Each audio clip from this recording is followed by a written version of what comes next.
এবং এমপির অবৈধ হস্তক্ষেপ করার ফলে মানুষ কোনো উপকার পায় না। আমরা যে মেয়র নির্বাচিত করি তাহলে তাদের কাছে নাচনা দেখার জন্য তো জনগণের পয়সা খরচ করা যাবে না। তারা যখন তরুণ ছিলেন, তারা কি এভিউয়েট ছিলেন? তখন জাতির আব্বার বিরুদ্ধে আবার কেউ দাঁড়াইতে পারে? আমাদের এমপিরা একটা অনধিকার চর্চা করবার ফলে একটা জিনিস দাঁড়িয়েছে, কোনো এমপি প্রার্থী দেখলেই আমাদের জনগণ বলে যেমন এখানে স্কুল নাই, কলেজ নাই, এই রাস্তা ভেঙে গেছে, এইগুলোই তো বলে। কিন্তু আমরা বরং এবং সকল এমপি মনোনয়ন প্রত্যাশী যারা, তারা সবাই বলে আমি স্কুল দিব, কলেজ দিব, রাস্তা ঠিক করে দিব। কিন্তু আমরা এখন ক্যাম্পেইন করতে চাই যে বাংলাদেশের সংবিধান মতে, আইন মতে প্রত্যেকের তো একটা ক্ষমতা কাঠামো, কার কতটুকু এখতিয়ার, এটা তো লেখা আছে। তো এমপির যে ক্ষমতার এখতিয়ার, তাতে তিনি এলাকার রাস্তাঘাট ঠিক করা, তারপরে এই যে টেন্ডার ঠিক করা, এগুলো তার এখতিয়ারের মধ্যে পড়ে কিনা? এগুলো তো তার এখতিয়ারের মধ্যে পড়ে না। তার কাজ না ড্রেন ঠিক করা, রাস্তা মেরামত করা, তার কাজ না স্কুল কলেজ ইউনিভার্সিটি করা, মসজিদ মন্দিরে টাকা দেয়া। যদি সেটাই হতো তাহলে এই যে আমরা সবাই আবার এখানে কাউন্সিলরকে ভোট দেই স্থানীয় সরকার নির্বাচনে, সিটি কর্পোরেশন নির্বাচনে, আমরা যে মেয়র নির্বাচিত করি তাহলে তাদের কাজ কি? এখন বাংলাদেশে কি হয়েছে, এইখানকার স্থানীয় সরকার বা লোকাল গভর্নমেন্টকে কেউ কাজ করতে দেয় না। প্রত্যেক এলাকার এমপি এই লোকাল গভর্নমেন্টের মানে মেয়র থেকে শুরু করে কাউন্সিলরদের সকল কাজগুলো সে দখল করে এই একদম ফুটপাতের ব্যবসা বাণিজ্য থেকে শুরু করে রাস্তাঘাট, স্কুল, কলেজ, ড্রেন, এই টেন্ডারগুলোতে সে হস্তক্ষেপ করে। ফলে কি হয়, স্থানীয় সরকার ফাংশনাল হয় না, এই নির্বাচনটা শুধুই টাকা নষ্ট হয় এবং এমপির অবৈধ হস্তক্ষেপ করার ফলে মানুষ কোনো উপকার পায় না। তা আমরা এখন বরং যে ক্যাম্পেইন করবার চেষ্টা করছি, এমপির আসলে তার এখতিয়ারের মধ্যে কি কি কাজ পড়ে এইটা আমরা একটা লিফলেট করব এবং জনগণকে, সারা বাংলাদেশের মানুষকে বলবার চেষ্টা করব, যদি এই এখতিয়ারের বাইরে আপনার এলাকার কোনো এমপি প্রার্থী বা তিনি যদি বলেন আমি এইটা করব, তাহলে আমরা সবাই তাকে জিজ্ঞেস করা শুরু করব যে এমপির ক্ষমতার মধ্যে তো এইটা নাই, তাহলে আপনি এই মিথ্যা ওয়াদা দিতেছেন কেন? অথবা যদি আপনি ওয়াদাই দেন, তাহলে আপনি যদি এটা করেন তাহলে কাউন্সিলর করবে কি, মেয়র করবে কি? এর মানে আমাদের এবারে যুদ্ধটা হলো একটা রাজনৈতিক জনগোষ্ঠী তৈরি করা, যারা বুঝবে কাউন্সিলরের কাজ কি, মেয়রের কাজ কি, এমপির কাজ কি।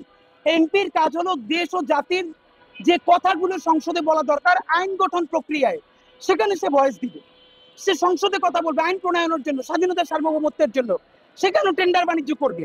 তো এইটা এখন আমাদের সব থেকে বড় চ্যালেঞ্জ। মমতাজ গান গায়, আপনারা অনেকেই জানেন কিনা, বাংলাদেশের সংসদ হলো দক্ষিণ এশিয়ার সব থেকে এক্সপেন্সিভ সংসদ। ভারত থেকে শুরু করে আশেপাশে যত দেশ আছে সবার থেকে এক্সপেন্সিভ পার্লামেন্ট হলো আমাদের পার্লামেন্ট। সেই জনগণের পয়সায় যে পার্লামেন্ট চলে, সেখানে বসে মমতাজ গান গায়, আরেকজনে নাচে। এই নাচানাচি গান মানে নাচনা গানা দেখার জন্য তো জনগণের পয়সা খরচ করা যাবে না। আমাদেরকে ঠিক করতে হবে যে তাদের কাজ আইন বানানো দেশের জন্য। সুতরাং ন্যূনতম আইন বানানোর মতো শিক্ষাগত যোগ্যতা কার কার আছে, তাদেরকে খুঁজে আমাদেরকে সংসদে পাঠাতে হবে। এবার ভাবেন, বিএনপি হোক, জামাতে ইসলামী হোক, এনসিপি হোক, স্বতন্ত্র হোক, জনগণ যদি বেছে যোগ্য লোকদের সংসদে পাঠায়, তাহলে পুরো সংসদটাই তো যোগ্য লোকদের একটা জায়গা হয়ে উঠবে। এটাই আমাদের বড় যুদ্ধ, এটাই আমাদের করতে হবে। ফেব্রুয়ারিতে যাতে ইলেকশন না হয়, এই জন্য স্পষ্ট কথা, দিল্লির প্রেসক্রিপশনে এই নির্বাচনটাকে ব্যাহত করার চেষ্টা চলছে। কারণ দিল্লির জন্য কনসার্ন হলো, ডাকসুতে যেরকম ছাত্রলীগের অংশগ্রহণ ছাড়া ঐতিহাসিক একটা নির্বাচন হয়েছে এবং বিপুল সংখ্যক ভোট পড়েছে। এতদিন একটা ন্যারেটিভ মার্কেটে ছিল, আওয়ামী লীগ এত বড় একটা ফোর্স, তারা যদি ইলেকশনে না থাকে তাহলে ইনক্লুসিভ ইলেকশন হবে কিনা, ভোট হবে কিনা।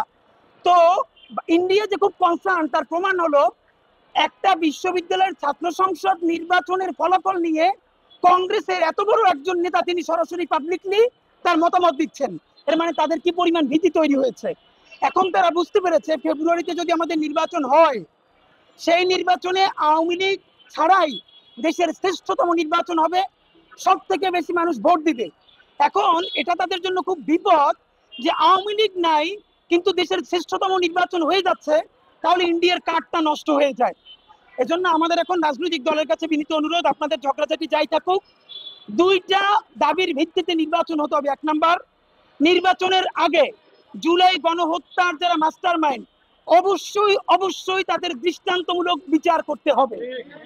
এবং নাম্বার দুই, যার ফলে আজকে সবাই নির্বাচন করতে পারছে, সেই জুলাই এবং জুলাই সনদকে শতভাগ বৈধতা দিয়ে জুলাই সনদের ভিত্তিতে জাতীয় নির্বাচন হতে হবে।